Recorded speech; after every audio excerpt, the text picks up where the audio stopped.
అండి. ఎప్పుడు కలుస్తారా ఎప్పుడు కలుస్తారా అని ఎదురు చూసే జంట ఈరోజు కలిసారండి. మంచిగా వీడియో తీశారు ఈరోజు అయితే. చాలా హ్యాపీగా ఉందండి. అబ్బులు గారు అందరికీ తెలుసు కదా నేను ఎవరి గురించి చెప్తున్నాను అనేది. అబ్బులు గారు సత్యవతి గారి గురించే చెప్తున్నానండి. అబ్బులు గారు సత్యవతి గారు వెళ్ళిపోయిన కాడి నుంచి ఆయన వీడియోలు తీసేవారు కానండి, ఆయన ఫేస్లో ఏదో ఒక మూల బాధ కనిపిస్తూనే ఉండేదండి. కాకపోతే ఆడవాళ్ళమైతే బాధ చెప్పుకుంటాం, మగవాళ్ళైతే చెప్పరండి. వాళ్ళ ఫేస్ని చూసే తెలిసిపోతుంది. నిజంగా నాకు అబ్బులు గారిని చూస్తే చాలా బాధ అనిపించేది. ఆయన ఒక్క ఆయనే తెచ్చుకుని అలా అని ఉంటున్నారు. నైట్ వండుకున్నది పగలు మళ్ళీనేమో కూలి పనికి వెళ్తూ అదే తీసుకుని తింటున్నారు. పిల్లలు ఉంటే ఆ ఆనందమే వేరు కదా, భార్య వండి పెడితే ఆ ఆనందమే వేరు కదా అని చెప్పి నాకు చాలా బాధ అనిపించేది. సత్యవతి గారి గురించి కూడా నేను అదే అనుకునేదాన్ని. తండ్రి ఆవిడ మనసు మార్చి సత్యవతి గారు అబ్బులు గారు కలిసిపోతే బాగుండేది, ఆ పిల్లల చదువులు కూడా బాగుంటాయి కదా అనేసి నేను అదే కోరుకునేదాన్ని. అబ్బులు గారు చాలా కష్టజీవి అండి, చాలా కష్టపడేవారు. ఆయన చాలా కష్టపడ్డారు, అందుకే ఈ స్థాయిలో ఉన్నారు.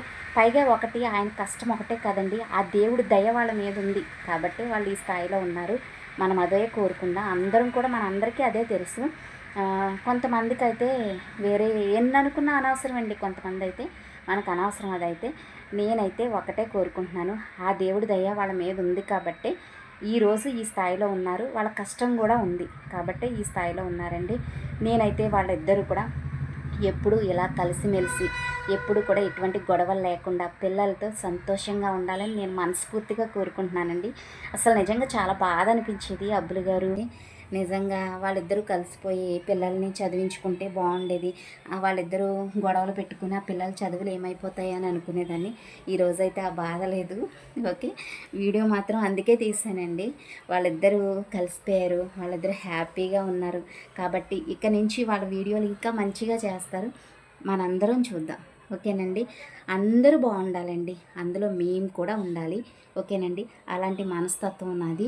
అందరూ బాగుండాలి, మేము మా కుటుంబం కూడా ఉండాలండి. ఓకేనండి. అబ్బులు గారు సత్యవతి గారు అయితే కొంచెం కోపంగా ఉన్నారు. అబ్బులు గారు అందరి ముందు సారీ చెప్పారండి.